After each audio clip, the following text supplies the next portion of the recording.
বাংলাদেশের allrounder cricketer Shakib Al Hasan মাঝে মধ্যেই সমালোচনার তোপে পড়েন ভক্তদের সঙ্গে তার আচরণ নিয়ে। কিন্তু তাই বলে কি তিনি জায়েদ খানের সঙ্গেও রাগ দেখাবেন?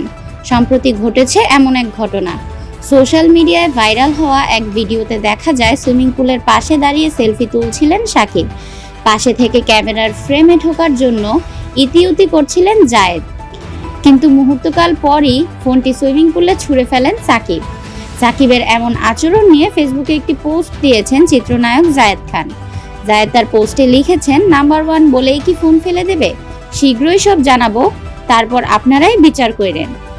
ধারণা করা হচ্ছে সাকিবের ছুঁড়ে ফেলা ফোনটি জায়েদ খানের স্বর্ণের রোলেক্স আইফোন।